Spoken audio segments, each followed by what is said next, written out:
السلام علیکم۔ میں ہوں فیضان عبدالی۔ آپ لوگ دیکھ رہے ہیں ہمارا کردار۔ آج جس عنوان پر بات کرنے کے لیے جا رہے ہیں وہ ہمارے معاشرے کے حساب سے ایک بہت حساس معاملہ ہے، اور شاید لوگوں کو اس سے بہت زیادہ اختلاف بھی ہو، اور شاید تنقید کی بھی جو ہے وہ سامنا کرنا پڑے، لیکن اس عنوان پر بات کرنا بہت ضروری ہے، کیونکہ بحیثیت مسلمان ہمارے پاس کلمے کے بعد جو ہمارے لیے مرکز ہے وہ ہماری مسجد ہے، وہ ہمارے مدارس ہیں، لیکن اس میں پیدا ہونے والی خامیوں کے اوپر اور اس میں ہونے والی خامیاں، اس پہ بات کرنا آج کے دور میں بہت زیادہ ضروری ہو چکا ہے۔ نو ڈاؤٹ پاکستان کی اگر ہم بات کریں تو پاکستان کے اندر ہمارے جو مدارس ہیں، ہمارے جو علماء کرام ہیں، وہ دنیا میں مانے ہوئے ہیں۔ پوری دنیا میں لوگ مدارس کے علم حاصل کرنے کے لیے، دین علم حاصل کرنے کے لیے پاکستانی مدارس کا رخ کرتے ہیں، اور ہمارے جو علماء کرام ہیں ان کی پوری دنیا میں ایک قدر ہے، ان کو عزت کی نگاہ سے دیکھا جاتا ہے، ان کی بات کو سنا جاتا ہے، ان کی بات کو آگے رکھا جاتا ہے۔ ہم یہاں بات کرنے جا رہے ہیں ان مساجد کی جو ہمارے علاقوں کے اندر چھوٹی چھوٹی ہیں، جہاں ہم نماز پڑھتے ہیں، جہاں ہمارا روزانہ کا اٹھنا بیٹھنا ہے، یا کم و بیش ہم ایک جمعہ پڑھ لیتے ہیں، ان مساجد کی بات کرتے ہیں۔ سب سے پہلے تو ہم نبی کریم صلی اللہ علیہ وسلم کی سیرت کو دیکھتے ہیں کہ آپ صلی اللہ علیہ وسلم نے جب مسجد نبی تعمیر کی تو 2 یتیموں سے زمین خریدی تھی، اور خریدنے کے بعد اس پہ مسجد نبی کی تعمیر کی گئی۔ اب یہ ہمیں سیرت سے ملتا ہے۔ اب ہم اپنے ملک میں آتے ہیں۔ اچھا، ہمارے ملک میں اور جو ہمارے عرب ممالک میں مسلمانوں کی مساجد ہیں، ان کا تو تھوڑا سا مسئلہ ہے، وہ دوسرا ہے۔ وہاں پہ سب چیز حکومتی معاملات کے اندر ہے، اور ہمارے ہاں جو ہے وہ ہم خود معاملات کو دیکھ رہے ہوتے ہیں مساجد کی۔ ہماری کوئی ایسی کمیٹی یا حکومتی معاملات موجود نہیں ہے جس کو ہم رجسٹر کروا لیتے ہیں، مختلف مطلب ہمارے جو ادارے ہیں ان سے ہم منسلک ہو کے اس مسجد کو چلاتے ہیں، اور علاقے کی کمیٹی تعمیر کر دی جاتی ہے۔ اچھا، ہم اپنے اس حصے کو 2 حصوں میں بانٹیں گے، ایک مسجد کی تعمیر کو لے کے اور ایک کمیٹی کے کردار کو لے کے نا۔ تو پہلے ہم بات کریں گے مسجد کی تعمیر کو لے کے۔ اچھا، مسجد کی تعمیر کو لے کے ہم نے دیکھا نبی کریم صلی اللہ علیہ وسلم نے مسجد کی جگہ کو خریدا، اور خرید کے جو ہے مسجد نبی کی تعمیر کی۔ لیکن ہم اپنے جب ملک پاکستان میں غور کرتے ہیں اور ملک پاکستان کی مساجد کو دیکھنا شروع کرتے ہیں تو ہمیں بہت ساری مساجد ایسی نظر آتی ہیں جو ناجائز زمینوں پہ بنی ہوئی ہیں، اور اس کی تحویل ہم یہ پیش کرتے ہیں کہ بھائی زمین تو اللہ رب العزت نے ہر جگہ اپنی بتائی ہے، اور اللہ رب کی زمین ہے تو اس پر اللہ کا گھر کہیں بھی قائم ہو سکتا ہے۔ تو ہم نے اس تحویل کے اندر، چاہے وہ مسجد پارک کی زمین ہو، چاہے وہ فٹ پاتھ ہو، چاہے وہ کہیں بھی ہو، ہم نے مسجد تعمیر کر دی، اور اس کے اوپر ہم یہ سمجھتے ہیں ہم خیر پھیلانا شروع کر دیں گے، حتیٰ کہ یہاں تک کہ نالوں کی زمین تک پہ ہم نے مسجد تعمیر کر دی۔ کسی زمین کے اوپر قبضہ کرنے کے لیے بہترین پوائنٹ ہم مسلمانوں نے یہ سوچ لیا کہ یہاں سب سے پہلے مسجد تعمیر کرو، اور مسجد تعمیر کرنے کے بعد آہستہ آہستہ آہستہ آہستہ آہستہ اس کے اطراف میں گھر بناؤ، اور گھر بناتے بناتے زمینوں پہ قبضہ کر لو۔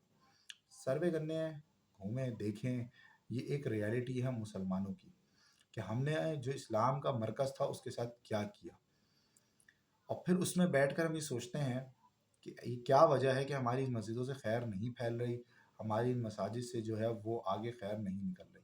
ہم نے اس چیز کی بنیاد ہی کو غلط کر دیا۔ ہزاروں مساجد ایسی ملیں گی آپ کو جو شہر میں نالے کے اوپر قائم ہے، جو شہر میں ناجائز زمینوں کے اوپر قائم ہے، فٹ پاتھ کے اوپر قائم ہے، مطلب بس اسٹاپ کے اوپر بس اسٹاپ ختم کر کے مسجد تعمیر کر دی گئی، اور وہاں پہ جو ہے وہ راستہ روک کے جو ہے وہ نمازیں پڑھی جا رہی ہیں، اور پیچھے ایمبولینسیں پھنسی ہوئی ہیں، اور امام صاحب جو ہے وہ اپنی تقریریں کر رہے ہیں جمعے کی۔ تو اب سوچنے کی بات ہے کہ ہمیں یہ حدیث تو یاد ہے کہ راستے سے تکلیف دہ چیز کو ہٹانا بھی صدقہ ہے، اور ہم راستے سے بائک چلاتے ہوئے پتھر کو بھی ہٹا دیتے ہیں، اور کوئی اور چیز بھی ہوتی ہے تو ہم ہٹا دیتے ہیں، لیکن ہمیں اس وقت یہ چیز نظر نہیں آتی کہ ایزا مسلم کتنی بڑی حرام چیز ہے، تو ہم یہ کیا کر رہے ہیں۔ اور اس چیز کو لے کے جو اسلام کا جو ہے وہ قلعہ تھی، اور اسلام کا جو ہے مطلب مرکز تھی، ہم نے صرف مسجد کو شاید نماز پڑھنے کی ایک جگہ سمجھ لی تھی، اس وجہ سے یہ ہے کہ ہمیں جہاں دل جائے ہم نماز پڑھ لیتے ہیں۔ اب دوسرے حصے کی طرف آتے ہیں کہ ہماری مساجد کی ایک ہے تعمیر، صحیح ہے، بہت ساری ہماری لاکھوں مساجد ہیں جو بالکل صحیح طرز پہ تعمیر ہیں، مساجد گورنمنٹ سے لیز ہیں، گورنمنٹ سے زمین لی ہوئی ہے، کچھ لوگوں نے اپنے گھروں کو وقف کیا ہے کہ ہاں مسجد تعمیر کر دی جائے۔ اگلا ہمارا جو حصہ ہے وہ اس سے زیادہ حساس ہے کہ ہماری مسجد کمیٹیوں کا کیا حال ہے۔ بہت سارے لوگوں کو اس پہ شاید غصہ بھی آئے، بہت سارے لوگ شاید حمایت بھی کریں گے کہ ہمارے یہاں اللہ ماشاء اللہ شاید ہی کوئی کمیٹی ایسی ہو جو مسجد کا 100% حساب سامنے لگا رہی ہو. ہم مسجد کو جو چلاتے ہیں وہ اجتماعی چندے کی صورت میں چلاتے ہیں. ہماری مساجد کا ایسا ہی سسٹم ہے. بہت کم مساجد ایسی ہیں جو کسی بڑے اللہ تعالیٰ نے جس کے دل میں ڈالا ہوا ہے، کسی مل آنر نے اور کسی نے اس کے خرچے پورے لیے ہیں، ورنہ زیادہ تر ہماری جو مساجد ہیں وہ عمومی چندوں کے اوپر چلتی ہیں. چندہ اتنا خاص زیادہ نہیں ہوتا، اس صورت میں زیادہ ہو رہا ہوتا ہے جب وہاں پہ تعمیراتی کوئی کام چل رہا ہو یا پھر رمضان المبارک کا مہینہ آ جائے تو پھر ہمارے یہاں چندہ جو ہے وہ تھوڑا زیادہ ہو جاتا ہے. اب ہمارے یہاں مسجد کمیٹیوں کا حال، اس پہ بات کرتے ہوئے بھی تھوڑی ہچکچاہٹ ہے، اور جو ہے لیکن بات کرنا بھی ضروری ہے کہ اللہ ماشاء اللہ کہیں حساب کتاب لگتا ہے کہ کسی مسجد میں پورے مہینے کا حساب کتاب پراپر لگاؤ کہ امام کی تنخواہ ہم نے اتنی دی ہے، مؤذن کی تنخواہ اتنی دی ہے، مسجد میں یہ نل اتنے کا چینج ہوا، یہ کام اتنے کا ہوا اور اتنا چندہ ہوا، اتنا بقایا ہوا، چاہے ریمیننگ اماؤنٹ چاہے کتنی بچی ہو، چاہے جو ہے وہ پروفٹ جو ہے وہ کتنا ہو، چاہے لاس جتنا ہو، یہ پورا حساب کتاب 1-1 روپے کا لگانا. اللہ ماشاء اللہ مسجد آپ کو ملے گی جو کمیٹی ہوگی. اول تو ہمارے یہاں کمیٹی جس طرح بنتی ہیں اور بننے کے بعد جو قابض ہوتی ہیں وہ پھر مرنے کے بعد ہی کوئی ساتھی کمیٹی سے فارغ ہوتا ہے، ورنہ وہ 20-20 سال 30-30 سال مسجد کی خدمت کے نام پر چل رہے ہوتے ہیں کہ ہم خدمت کر رہے ہیں. صحیح ہے، لوگ خدمت بھی کر رہے ہیں، لیکن ساتھ بھائی اگر آپ 30 سال مسجد کمیٹی کے ایک ممبر موجود ہیں نا تو آپ کو 30 سال کے 1 روپے کا حساب دینا پڑے گا، سنگل پیسے کا. ہمارے کاروباری حضرات بھی بہت زیادہ مسجد کمیٹیوں میں انوالو ہیں جن کے کاروبار چل رہے ہیں. ان کو لوگ یہ سمجھتے ہیں کہ یار اس کا تو کاروبار چل رہا ہے تو یہ کیا کمیٹیوں میں فراڈ کرے گا، یہ کیا پیسہ کھائے گا، اس کے پاس تو ویسے ہی بہت پیسہ ہے. وہ پیسہ کھاتا نہیں ہے بھائی، وہ مطلب وہ پیسہ غبن نہیں کر جائے گا. ہوتا یہ ہے کہ مسجد میں ایک مہینے کا خرچہ 1 لاکھ روپے، کسی مہینے چندہ 3 لاکھ روپے ہو گیا، بولتا ہے یار 2 لاکھ روپے میں کاروبار میں گھما دوں، جب ضرورت ہوگی میں نکال کے دے دوں گا. اب ضرورت پڑی ہی نہیں، اگلے مہینے پھر 1 لاکھ روپے چندہ ہو گیا. اب 1 سال تک 2 لاکھ روپے کی ضرورت ہی نہیں پڑی، وہ رولنگ میں گھما رہے ہیں پیسے. سوال یہ بھائی اگر آپ نے 2 لاکھ روپے سے پروفٹ کمایا 1 سال تک تو اس 1 سال کا پروفٹ بھی تو مسجد میں دیں. یہ تیار کوئی نہیں ہوتا. یہ ہمارے عمومی حال ہے بھائی، بہت معذرت کے ساتھ کہ ہماری کمیٹیوں کا یہی حال ہے. کسی سے بھی حساب مانگو تو آپ کو یا تو غصہ ہوتا ہوا نظر آئے گا کہ بھائی کیا مطلب ہے، ہم کیا چور ہیں اور فلانا ہی جملے ادا ہوتے ہوئے نظر آئیں گے. آپ سیدھا مسجد کا حال ہے، میں کمیٹی کا ممبر ہوں بھائی، ہر مہینے کا جو حساب کتاب ہے میں اتنا چندہ ہوا، اتنا چندہ ہوا، یہ ہوا اور اس جگہ پہ لگا دوں. تعمیراتی کام ہمارے یہاں مسجد میں جب شروع ہوتے ہیں اس کا حساب کتاب لگنا شاید و نادر کسی مسجد میں لگتا ہو کہ اتنے تعمیراتی کام میں اس ساتھی نے اتنا فنڈ دیا. صحیح ہے، اگر میں نام نہیں شو کرنا چاہتا کہ میں میرے نام سے کوئی شو، لیکن لکھا تو یہ جا سکتا ہے نا کہ ایک اللہ کے بندے نے اس کام کے لیے اتنے پیسے دیے. جب آپ لکھو گے ظاہر سی بات ہے میں موجود ہوں، میں نے اگر مجھے کسی نے پیسے دیے تو سامنے مجھے نظر آئے گا کہ میں نے اس کام کے لیے پیسے دیے تھے، 1 لاکھ روپے کا کام تھا. اب اسلام کا ایک اصول ہے کہ وہ چیز بیان کی جائے جو انسان کی مطلب خود دیکھی ہو، کچھ چیزیں سنی سنائی باتیں نہ بیان کی جائیں. ہم نے خود ایک مسجد میں ایک کام ہونا تھا، بہت ضروری تھا، اس مسجد میں لوگ پریشان تھے کہ کام ہو، تو ایک ساتھی نے اس چیز کی پوری رقم جو ہے وہ ادا کر دی کہ بھائی یہ کام جو ہے اس رقم کی وجہ سے ادا ہو جائے. جس دن وہ کام شروع ہوا ہے اس کے 2 دن کے بعد مسجد کمیٹی کی طرف سے یہ اعلان کروایا گیا کہ یہ کام ہو رہا ہے، اس میں لوگ بڑھ چڑھ کے حصہ ڈالیں اور اتنا اتنا خرچہ ہے. اب لوگوں نے ظاہر سے چندہ دیا ہوگا، جو بھی چیزیں ہوئی ہوں گی، اب حساب کتاب تو لگنا نہیں ہے. اب سوال یہ پیدا ہوتا ہے کہ جو آپ نے بات ادا کروائی ہے یا کی ہے کہ اس کام کے لیے چندہ جمع کیا جائے، بھائی اس ساتھی نے جو آپ کو پیسے پورے دیے تھے اس کام کی مد میں وہ کہاں گئے؟ اور اگر آپ آگے کے کام کے لیے پیسے جمع کرو تو آپ کو یہ کس نے اختیار دیا کہ آپ اس کام کو رکھ کے آگے کے کام کے لیے پیسے جمع کرنا شروع کر دو؟ مطلب ہمیں جہاں موقع ملتا ہے، جس طرح موقع ملتا ہے، ہم ہاتھ مارتے ہیں اور حکمرانوں کو گالیاں دینا شروع کر دیتے ہیں.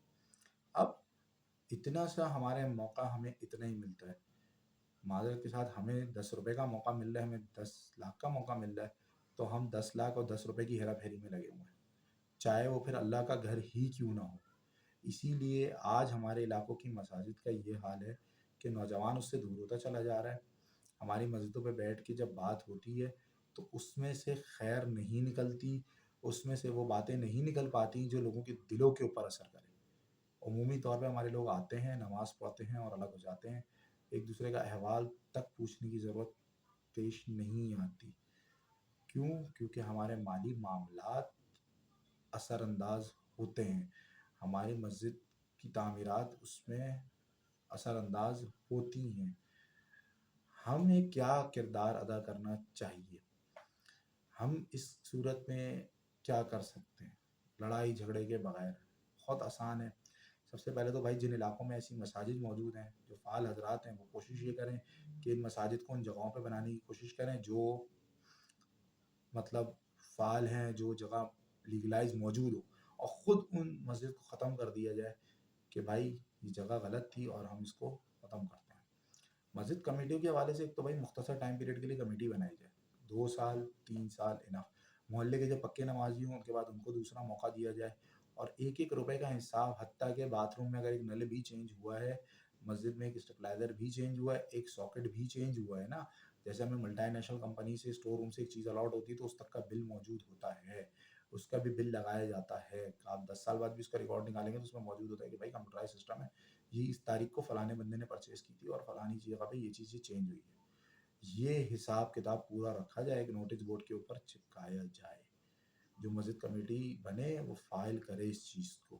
مسجد کمیٹیوں میں امام کو شامل کیا جائے، امام کو وہاں کا ٹھیکیدار نہ بنا دیا جائے، کیونکہ اس میں ہمارے یہاں بہت زیادہ مسائل جو ہیں وہ ہم نے اماموں کے بھی دیکھے ہیں، جو پیچھے سے بیٹھ کے جو ہے نا وہ مسجد کمیٹی کو کاٹنا شروع کر دیتے ہیں، وہ پھر اپنے تعلقات اور اپنی چیزوں کو جو ہے وہ بنانا شروع کر دیتے ہیں۔ یہ ایک الگ پھر عنوان ہے، لیکن مسجد کمیٹیوں کو اس طرح سے فعال کر کے ایک ایک حساب جو ہے وہ نوٹس بورڈ پر لگایا جائے۔ عام نمازی جو وہاں چندہ دے رہا ہے اس کو یہ مطمئن رہے کہ یار میں جو چندہ اللہ کے نام پر اللہ کے لیے دے رہا ہوں اور اپنی آخرت بنانے کے لیے دے رہا ہوں، وہ اسی جگہ پہ لگ رہا ہے، اسی مسجد کے اندر لگ رہا ہے، اسی چیزوں کے اندر لگ رہا ہے۔ میں اپنی مقامی مسجد پہ پیسہ دے رہا ہوں تو مقامی مسجد پہ ہی لگ رہا ہے، کہیں کمیٹی والے کسی ساتھی کی دوسری مسجد کوئی کہیں ان کی سیٹنگ ہے تو وہ وہاں نہیں لگ رہا۔ تعمیراتی کام میں اگر لگا ہے تو اتنے پیسے اس کام میں خرچ ہوئے تھے، اتنے بچ گئے، صحیح ہے۔ اب لکھا ہوا ہے کہ مزید کسی کام میں خرچ ہو جائیں گے تو میرا دل اجازت دے رہا ہے تو صحیح ہے۔ تو ہمیں یہ کام کرنا ہوگا۔